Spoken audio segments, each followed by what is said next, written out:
Welcome to another episode of Changing the Tide. I've got Jack Everitt of THNDR Games today. Jack, joining me all the way from London? Yep, pretty much. Well, just outside, but yeah, we'll call it London. Welcome to the show. Thanks for having me. Yeah. Well, hey, first and foremost, would love to hear just what THNDR Games is for those who are not aware. So yeah, THNDR Games is a mobile games company that we've got two games on the iOS and Google Play stores, and they're just traditional hyper-casual mobile games where the users have to get like the top score or drive the fastest or travel the furthest. And we've used Bitcoin in a way to make the tournaments and competitions more interesting. So we have tournaments every day where people can win small amounts of Bitcoin.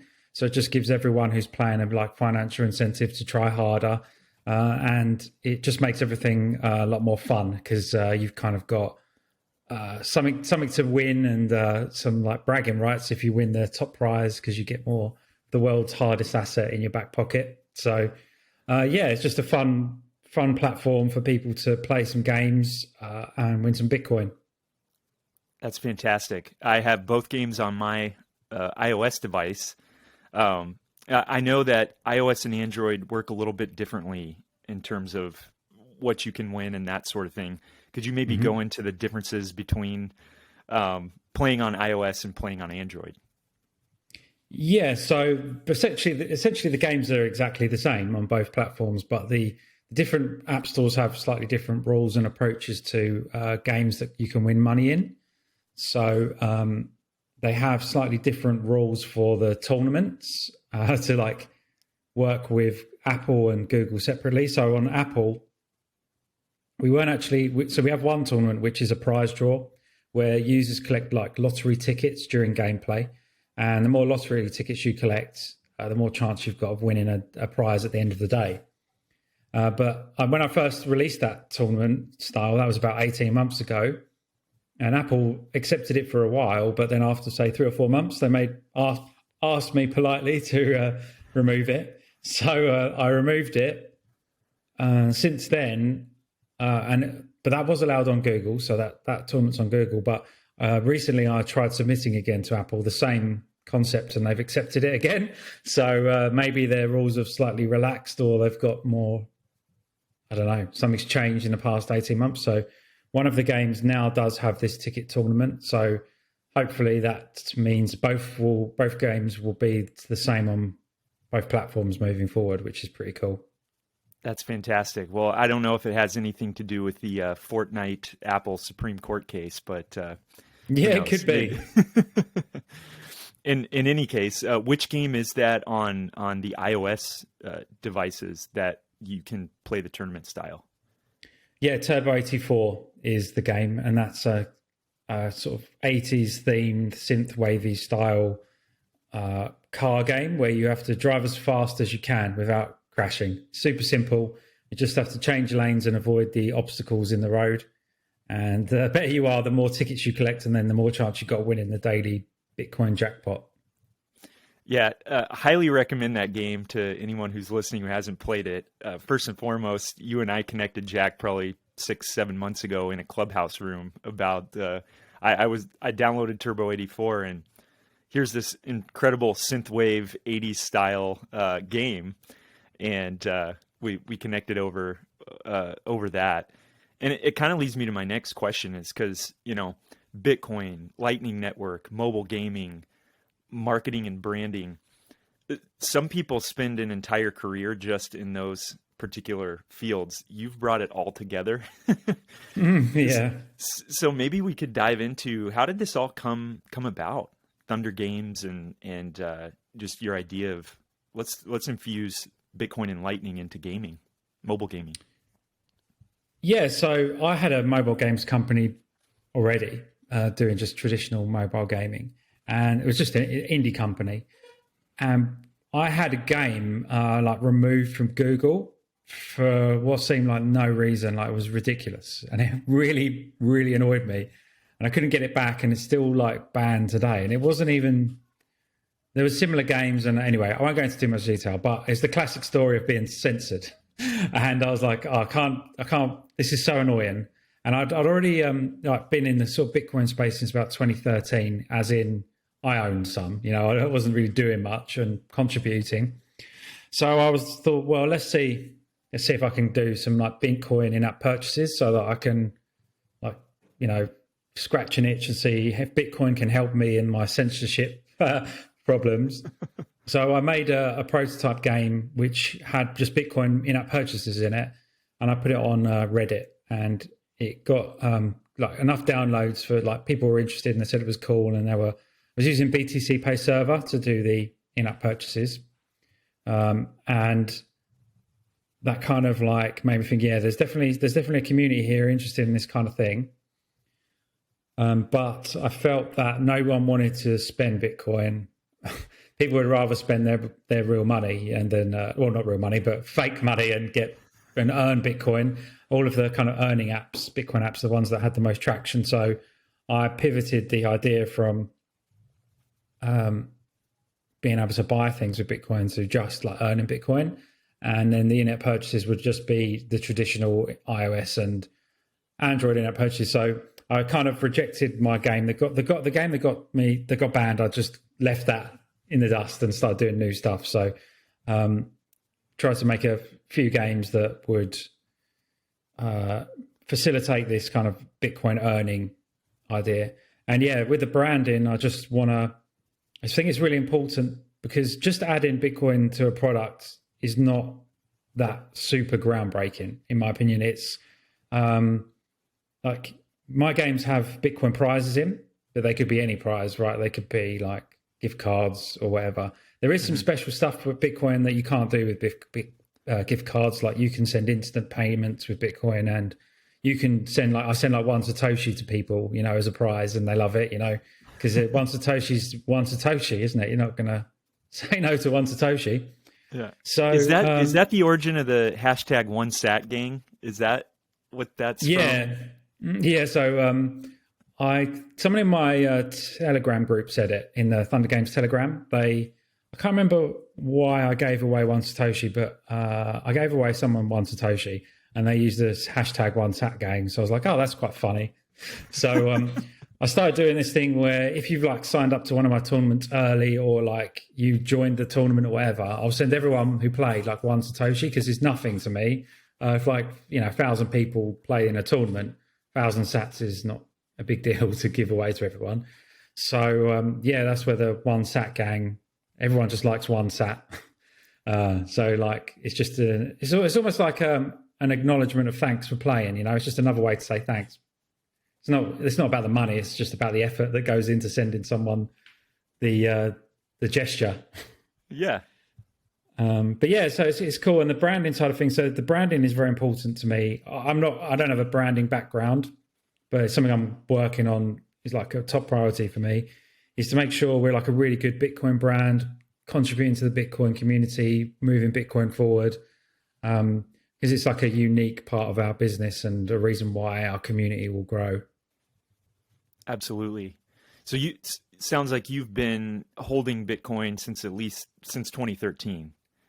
Yeah, but not in a Bitcoin whale type of way. Just more of a experiment with it sort of way. Okay, so this isn't a mansion I'm living in right now. Same here. But as far as that's concerned, you were looking to experiment with it at first, and then it just turned into a passion, or what was that kind of origin story like for you? Basically the same as everyone else. They see it in the news, and then they're like, what's this Bitcoin thing? So I downloaded the Bitcoin Core wallet, because it was a lot more technical then. There wasn't stuff on the App Store that you could download and get a Bitcoin wallet. I'm pretty sure there wasn't it might have been, but I didn't get it. And yeah, I just got some Bitcoin from a faucet. I tried buying some, the exchanges were more like peer-to-peer exchanges in the UK then. We didn't really have a Bitcoin exchange. Coinbase, I don't think, existed when I bought some. I was just experimenting. I did some mining as well. mined. I got like a Butterfly Labs jalapeno miner just to try out mining. Had some shit coins like everyone else gets the shit coins, thinking, oh, what if one of these is going to be good? Everyone goes through the same steps of becoming a Bitcoiner. You have to hold some shit coins for a bit. Just held it. And then I was sort of following it, but not really paying too much attention until the noise of the big blocks and stuff happened. And at that time, I didn't really understand which way things were going. I was concentrating on my main gaming business. But yeah, it wasn't until, I would say, like in 2017 when there was the obvious first kind of mainstream mania phase, was when I started paying attention to it like more frequently, because obviously I'd obviously spotted something back in 2013, but I hadn't acted on it then. So after 2017, I was like, I need to make sure I really follow this now. So that's when I started looking into the Lightning Network, and it was like the foundation for me to be able to get in there early and add this technology to some like production level games. Amazing. So you led me sort of into my next question here, which is, it sounds about 2017 you run into Lightning Network? No, it was 2018 was when I started just following it, and then 2019 was when I started using it, and just not contributing anything, but just using it and trying out the things I saw on Twitter. Like at the weekend, or once a month, just being like, oh, I think I'll look at this Lightning thing, see what's happened. Because it wasn't moving too fast then, because there wasn't as many products. But now there's loads of products in all the different verticals, and some of the teams that started off in 2019 have now had seed funding and Series A, so they're like big teams now. So progress of the technology is moving much quicker. Yeah, it really is. When it comes to those kind of seminal moments with Lightning Network, was there anyone in particular? You said you were following the network. Were there any people in particular that you were following that really kind of influenced you? Yeah. So there was Chris from ZEBEDEE, that's another game, Bitcoin gaming. He hadn't, for somebody who hadn't been formed then yet, but he was doing some experiments with Lightning in gaming. He'd done a few games with that in there. So he was he helped me at the start. He was the first person I reached out to find out the jumping off point to add like BTC Pay server. And then I was in the BTC Pay server Mattermost, I think they had. I can't remember if it's Mattermost or Slack now. I think it's Mattermost. Just to get some, learn about how that works, so I could add it to my games. So those guys were quite influential. And just all the sort of people on social media. I quite liked the team at BottlePay were quite good as well, because they really got in there early with the sort of social payments before. I don't know if you're aware, but they pivoted because they did have like a custodial wallet and it was like really quite being used quite a lot on Twitter and Telegram. They had to kind of pivot to account for the new money laundering laws that came out about a year ago, I think. But before that, I mean, they've really taken off now. But when they were doing that side of things, I was influenced by those guys and the way that they were integrating the payments like socially. Yeah. And I saw their relaunch earlier this year. I didn't realize it had come in response to some anti-money laundering laws. Were those in the UK or EU or both? In the EU. I think it was in the EU and the UK basically. And they just they couldn't figure out a way to make their product work with the new laws. So they decided to close it completely, because they didn't want to say to everyone, right now you need to do. They wanted everyone to opt into the KYC experience. They didn't want to, so they decided to start fresh and say, like, everyone, you can withdraw your money by this date. I think it was like the 31st of December.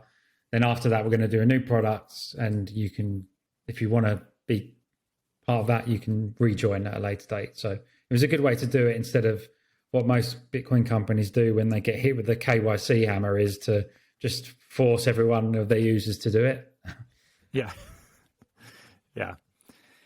Well, this leads me to another one, because in the past, I'd say probably month, I've seen a lot of people on Twitter talking about the play to earn. I'm bullish on play to earn, and so on and so forth. And they might be talking about this token or that token, this shitcoin, that shitcoin. So why Bitcoin and Lightning Network specifically for Thunder? What about it just makes it, hey, this is the route we're going? So Bitcoin is obviously the number one cryptocurrency, and they've got the best brand, and it's technically the best one, and nothing will catch it or overtake it. If anything does, the whole thing collapses, because you can't have always a new cryptocurrency could potentially be the best one. It has to just be one or nothing. So for me, there's no other choice in terms of if you want to give away prize money in a game than Bitcoin. There's no point. If someone wants to exchange their Bitcoin because they want to speculate on something else, they can do that, but it's just not worth, like, everyone will want Bitcoin, or at least the 99% majority will. So there's no point doing anything else. It just adds loads of extra complexity. And also when it comes to things like getting insurance for your business, all like the boring things, like just getting insurance, and you say you got Bitcoin, they're like, whoa, don't want to insure you.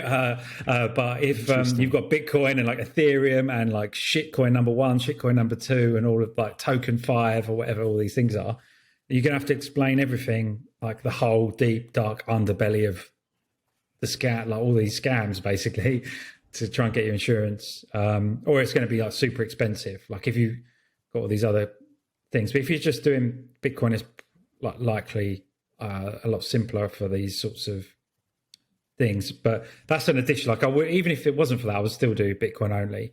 And then there's the question of why use Bitcoin over like a fiat currency reward system, which is that Bitcoin facilitates like micropayments. So you can give someone a prize of less than a cent, and they can cash that out immediately. Whereas if you use something like PayPal, they would have to accumulate like $5 or something's worth of prizes to be able to sort of send it to them. So it just adds the velocity of which people can win prizes is much higher.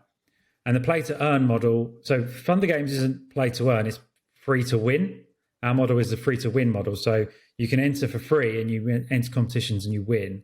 It's not like a job. Like the play to earn is more like a job, and people are earning serious money with the play to earns like Axie Infinity, and they put it on their CV that Wow. they're this good at it, and they are like, this is their skill level, and they can earn this much money on it. So yeah, I think there's definitely something in that industry. I don't know whether it's a game. It seems like just something laid on top of speculation, because someone's got to buy all this stuff. Yeah. And why would they pay loads of money for it? Like, why would they pay? I mean, most people wouldn't spend more than $5 or $10 within a free to play game. Like, so why are all these things worth so much money? I don't know, but yeah, so it's interesting. That's a great juxtaposition there between play to earn and free to win. And I think free to win is going to, Elizabeth Stark and Lynn Alden had a Bitcoin 2021 talk on Bitcoin for the billions. And I think free to win gets Bitcoin to the billions, it advances it another step, because you don't really have to stake anything up front, right? You accept your time. Yeah, and it's supposed to be like, if you're playing a game, like most people who play my games play them anyway, like the free to win thing is like just a bonus thing to make the game, give it a bit more spice and make it a bit more like sticky and fun. It's not supposed to be a job. We're not promising people loads and loads of money. Yeah. Well, I think that's the tide changing concept here, where I see Bitcoin, especially over Lightning Network, as this gravitational force that is just getting stronger and stronger. And, it's when you compare the amount of gaming now that's happening on mobile versus, let's say, a desktop laptop, it has mobile has eaten up a massive amount of that, percentage. When you compare, who's playing on mobile, who's playing on desktop, laptop. And so what you've really done here, I think, is you're trying to, I call it a Bitcoin dispensing mechanism. Yeah, it's like a faucet. Yeah, but a much more fun faucet. Yeah, it's almost like it's just like a Bitcoin faucet with gaming, but it's nicely integrated where it's not just shoehorned in. It's because it's part of the gameplay.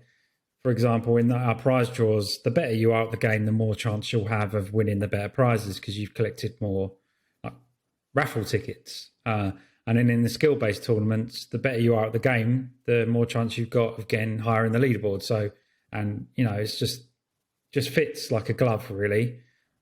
There's no special mechanics you need to add into the game or things you need to teach people. Everyone understands if you win a prize on a leaderboard, you win a prize and you just have to learn how to claim it. So it's a great way to onboard new people as well. That's fantastic.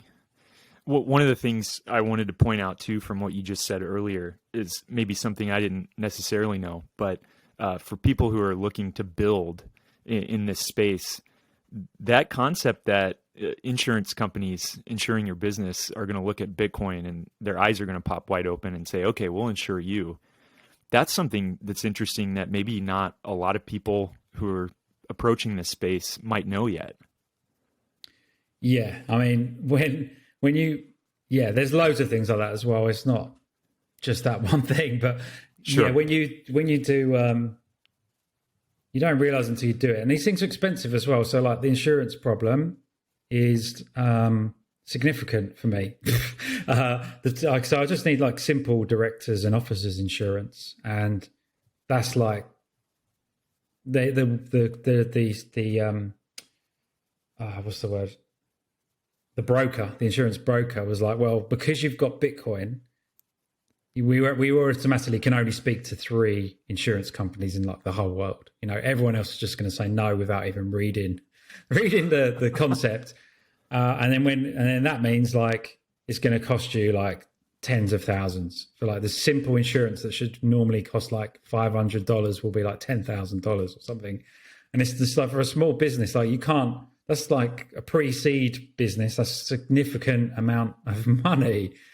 But so what I did when I started out, I just didn't get the insurance because it's just like not work like I can afford it, and the risks are quite low because I understand the risk, whereas the insurance company don't understand the risk. They have no idea what's going on in Bitcoin, what Lightning is, or how and in Bitcoin to games could be gambling. They don't know anything. They just have to trust my word on it, which they obviously are not going to do. They need to do all their own research. But because I know the ins and outs of it, I'm not going to spend 10 grand on something that's insurance that I don't need because right. It's like the risks are so small that it's not a big deal. But so now I'm at the level where I'm trying to raise money, make this into a bigger thing. I'm going to need to buy this insurance because investors are not going to. They want like proper insurance in place. But then when you start bumping up into all these issues of like when you're actually trying to build a real business that's going to scale, like you start having to get insurance and all the bells and whistles, and having Bitcoin causes massive headaches. Interesting. It's a red flag, isn't it? It's just a red flag. Yeah. Yeah. So if you had like shitcoin 1, token A, token B, it's like you don't want all of that as well. Yeah, being an entrepreneur is, first and foremost, insurance companies are maybe being a little shy, and then they see cryptocurrencies, and that just doubles it down. Exactly. Well, hey, I'd love to talk a little bit about how you've seen. You're in this unique position to see the growth of Bitcoin and Lightning. I mean, we've had this pandemic, right? So people have a lot more time at home. The amount of time that people have spent on their phones has just skyrocketed. It was already high. And so I'm very curious. Have you seen growth in things like the number of nodes connected to your node, the number of downloads on Android and iOS? What are some things that have just kind of most impressed you with the growth in these two games? Yeah, the number of the acceleration of the number of downloads per day. So, like literally when I started, there would be like 10 downloads per day, and then it's like 500 downloads per day. That kind of growth is good because people are searching for these products more from word of mouth. And they're just searching for things like earn Bitcoin. Like it's like the number one way people find my games. So a lot of people are really into earning Bitcoin. So although I say my games are like free to win, I actually lean on the earn Bitcoin terminology because that's what people search for. They don't search for win Bitcoin; they search for earn Bitcoin. So I see a lot of traffic coming from people just searching for earn Bitcoin. So that's definitely growing. And you can see it. I have a second app called Satsi where we give away free Bitcoin not free Bitcoin, you have to complete surveys. And then you get paid Bitcoin for doing a survey. And that's quite popular. There's Fold app where you can get cash back on your Bitcoin and all these other products. Again, like lots of users and lots of traction and excitement. So it's almost just like a feeling. It's hard. Like I don't have hard data because I'm not really tracking it like that, but you can just see it changing. Yeah. And the types of people so when I first started, the main thing I saw was when I first started doing the THNDR Games, people that were coming to my Telegram were like super into Lightning Network. They were like hardcore Lightning Network people. This is like a year to 18 months ago. They would know everything. They'd have a node. They would love it, and they would talk about all other products. But now the people who come into my Telegram group are like people from Venezuela or South America who are just learning about Lightning Network and just learning that you can earn money through all these different apps. So the type of people it's no longer the like early adopters. It's more like the next stage, like the mass adoption stage of people who've been influenced by someone else and they're trying for the first time. Wow.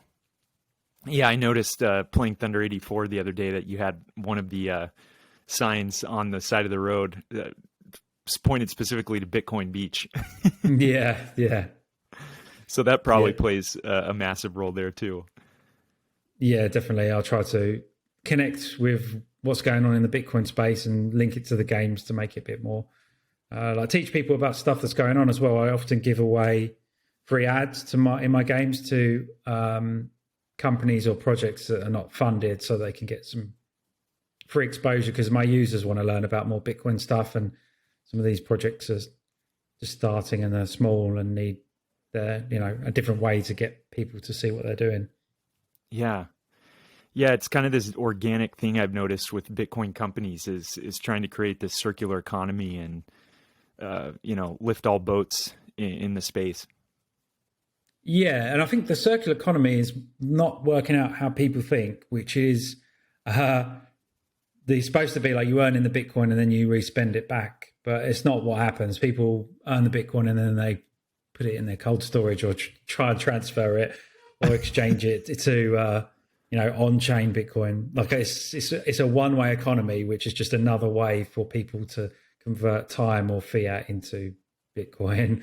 I think we will get to the sort of circular economy, but it will just be very much slower. But there's definitely the float all boats thing. Like everyone shares each other's Twitter, and like I can reach out to any Bitcoin company that I've got contacts with, and they'll happily help me or in any way or make an introduction. And I'll do the same for anyone else who reaches out. That's fantastic. So South America is one of those that you've seen a lot more interest in Telegram. Anything from other parts of like Southeast Asia, Africa, or has it really been like, hey, South America is kind of the next one to really onboard? Yeah, I see a lot of users from Venezuela and Brazil and Argentina. The Philippines is quite big because that's obviously where most of the Axie Infinity traffic is coming from. Interesting. Yeah, so I think there's a lot of they're quite actually Filipinos are quite advanced in their understanding of earning tokens with games because obviously Axie Infinity has really taken off there. Yeah.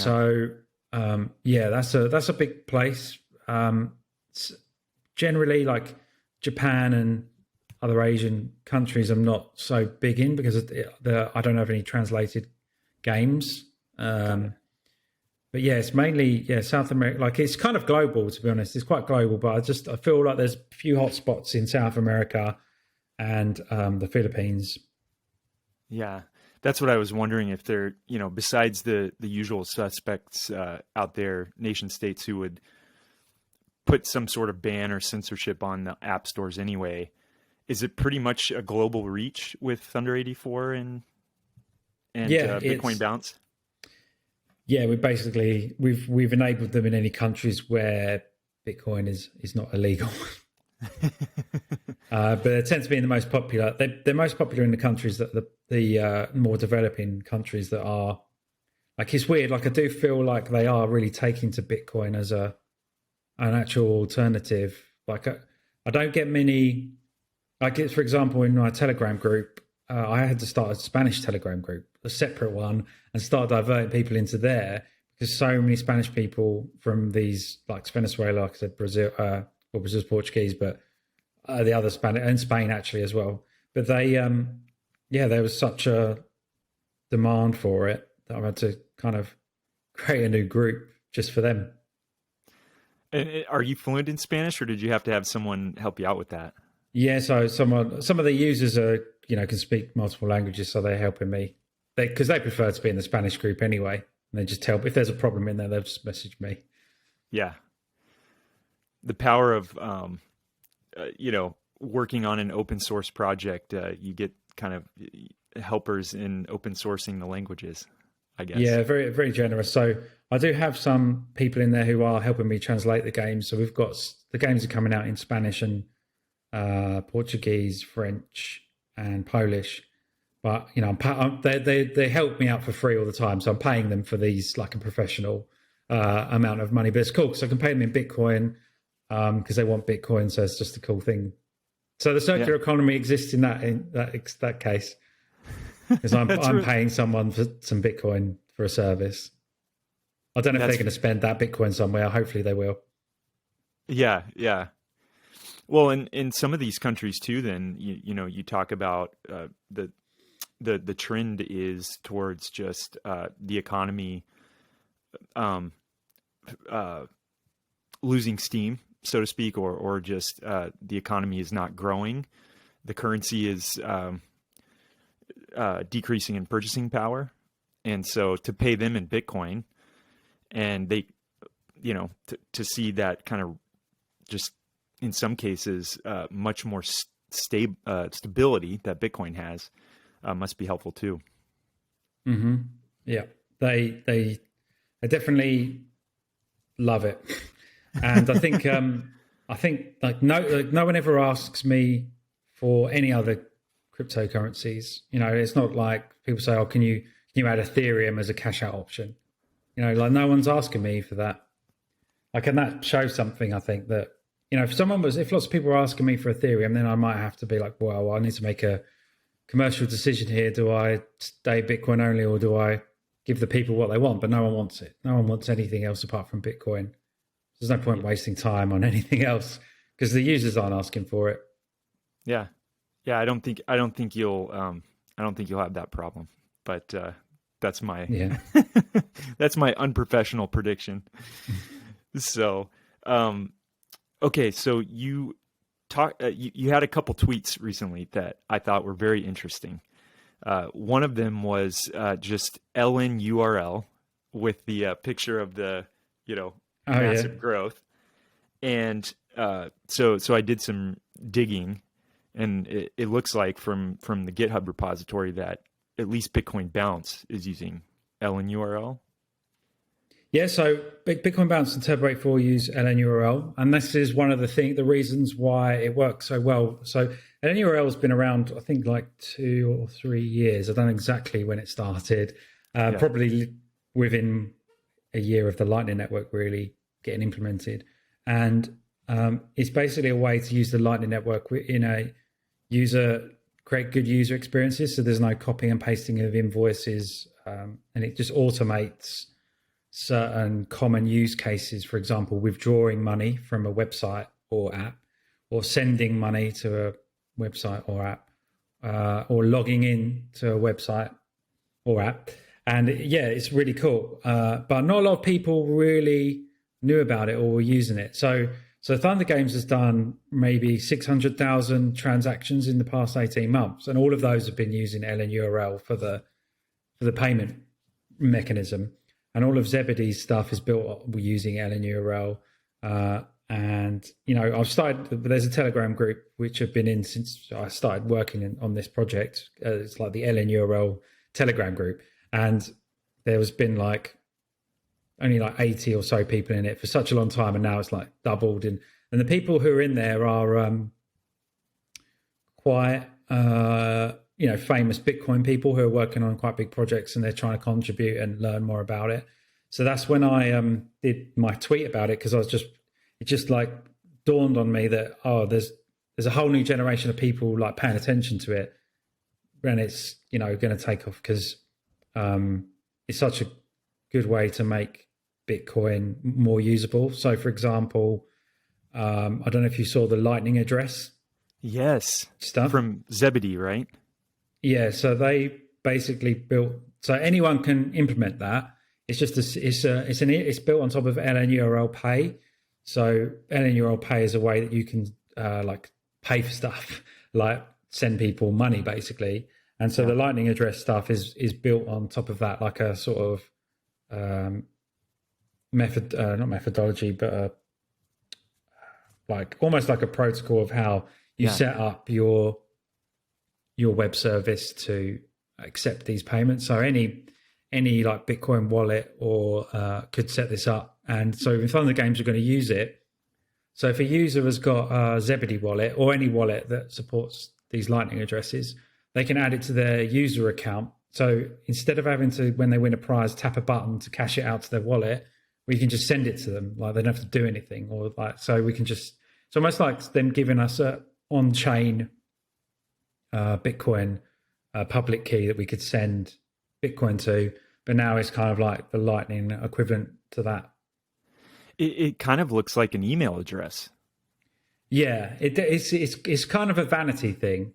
So it's like if you can't actually send money to it, but if a service that knows how to integrate a Lightning address will kind of deconstructs it so that so on our server we would get john@crabtree.com, and we would know that that's your Lightning address, and we would take the John part and we'd get your server, and then we'd reconstruct a link, and then that would ping your server, give us the information of how we need to pay you every time we need to pay you a new Bitcoin thing. So it's like doing some magic we have to do some magic behind the scenes, but to a user it just seems like, I can just do john@crabtree.com and that's where I want my payments to go. So it's cool. I'm hoping more people will integrate it, and we plan next week to add it to Thunder Games, but as a beta thing, so users I'm going to reach out to the community and say, if you DM me your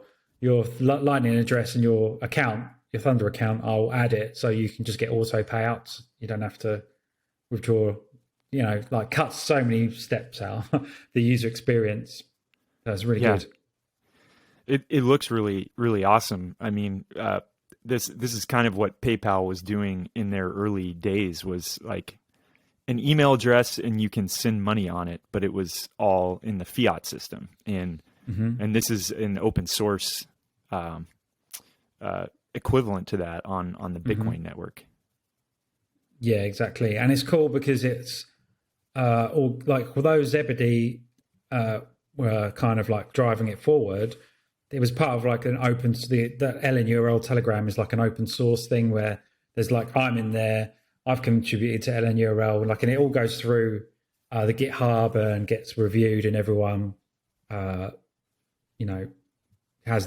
gives their ideas. And Andre was obviously the one who pushed this forward, and Fiat Jaff, so they get all the credit. I just was reading about it, going, "Wow, this is going to be awesome!" When everyone finally agrees how it should work. Yeah, that's amazing. ZEBEDEE, I'm in the Seattle area, and they don't yet support Washington, but I tweeted out to ZEBEDEE, "Hey, when Washington State, United States?" And he said they said soon. So I said, okay, that's good.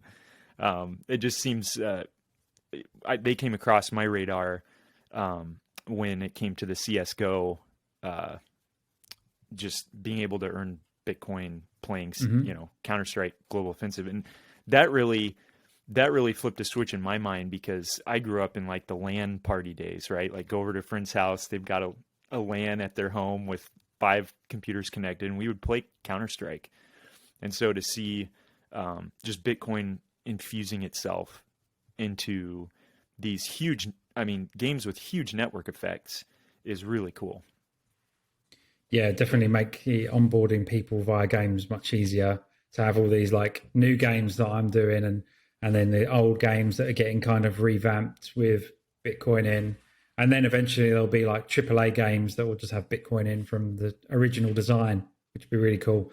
But I think that we're going to have to wait maybe 2 to 5 years before we get any huge commercial games, like new games with Bitcoin, because they have 2 to 5 years is the lead time on these games. Like, they can't just pivot midway through developing the game to add Bitcoin, can they? So you're gonna have to wait till the next cycle of games before something big happens. But it's on the horizon for sure. Well, hey, if investors out there, Jack already knows how to do it. So if you're looking to pour money into space, I know how to do it. Been there, done that. Got the T-shirt. Speaking of, there's a merch drop coming up from THNDR Games, right? Yeah, so that goes back to the branding thing you mentioned earlier. Like, I want THNDR Games to kind of be a cool brand, like a cool Bitcoin brand. So I don't want to just have T-shirts always for sale. So I want to kind of play on like Bitcoin scarcity. So we're having we've got a T-shirt coming out and some stickers that have been designed by Sam at Lightning Store. He designs loads of cool Bitcoin merch. So you should check out lightning.store if you want a cool Bitcoin T-shirt, because they're really good. And yeah, he's designed a really cool T-shirt. So we're going to sell it for just 48 hours, and then we'll never sell it again.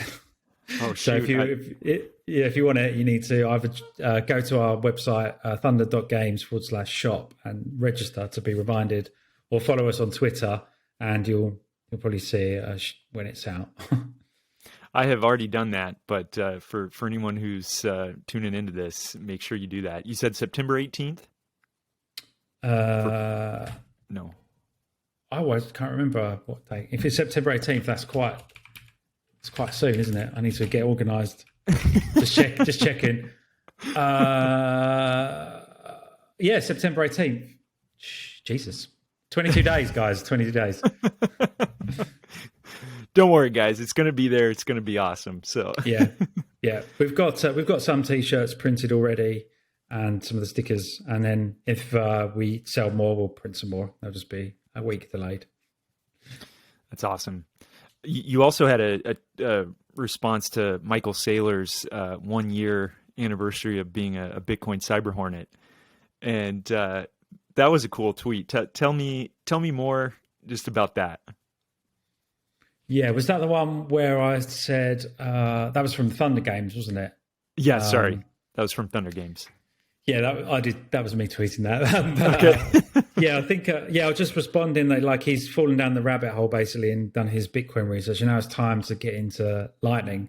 And I phrased it like he's completed the first level, because it came from my gaming THNDR Games account. So he completed level 1, and I gave him 3 out of 3 stars for completing level 1. And now level 2, he's a Lightning network, so he's got 0 stars at the moment because he hasn't completed that. Yeah. It's time to dive down that rabbit hole, isn't it? Yeah, I'd love to see him talking about the Lightning Network and playing playing Bitcoin Bounce would be pretty cool. Yeah. Yeah. Well, and this is what I can be slow sometimes, but I realized with Bitcoin Bounce is you're playing along the blockchain basically, right?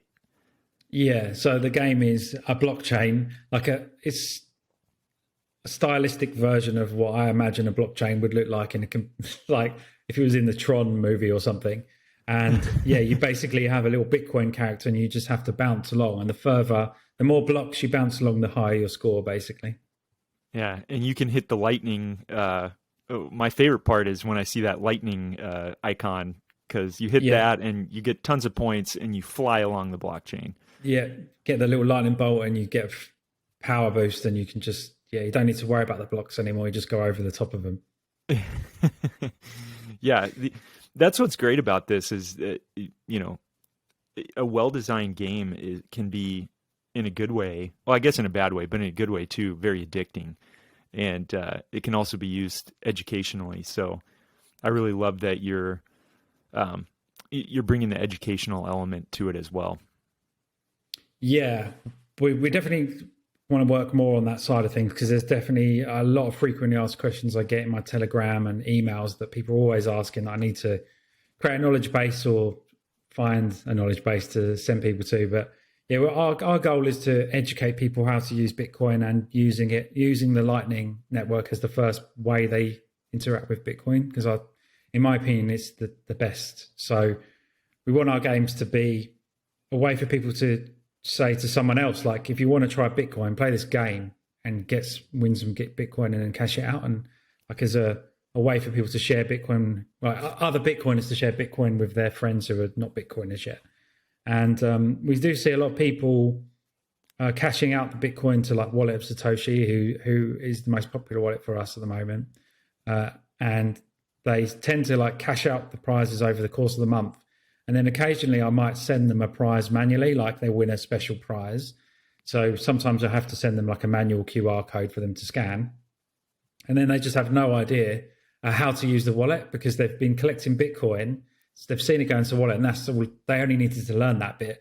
They haven't spent any yet, or understand that they need to scan QR codes to do certain different features. So people half learn, like they're taking baby steps with Lightning. They can get some in a wallet before they actually need to, fully understand everything. So it's great that people can just use it without having to think to start with. Yeah, that's really nice. Hey, one question for you here too. As far as revenue, people are winning Bitcoin in your games, and so there's an outflow. So how does Thunder keep afloat if you're just gifting all this Bitcoin left and right? Yeah, so we have like traditional ad revenue and in-app purchases that we get, and then on top of that we have like title sponsorship. So Wallet of Satoshi are our sponsors. So they've got like a really easy to use Bitcoin Lightning wallet that is really good, because you don't get charged any fees when you use it, which is like insane to me, like how they making any money. But yeah, like normally when you have a Lightning wallet, you get charged like 1% transaction fee or something, but they don't charge anything. So they are our sponsors, and I kind of shield them a bit there, but they are our title sponsors. So they give us they pay us in Bitcoin for their sponsorship. So most of the Bitcoin that's earned comes directly from them. That's awesome. And then the other revenue, we do use a little bit to top up some of the prize money, but normally the other normal revenue streams just goes into the business for operating it. Yeah, operations and that sort of thing. But what's interesting there is that you do have some fiat to Bitcoin inflow to outflow, it seems like. Mm-hmm. Yeah, so some of the fiat we own fiat for our advertising and in-app purchases, and then we have to buy some Bitcoin and have it on a float. But it causes us lots of problems, because there's all like, you have to track everything for taxes, like when you bought the Bitcoin, when you've paid it out, and there's not really any software that can do it for us yet. Yeah, the cost basis calculation must be a bear. Yeah, so like my ideal situation would be we didn't buy a float of Bitcoin, we would have like fiat on an exchange, and we could literally pay our users direct from the exchange. Like there's no point having loads of steps.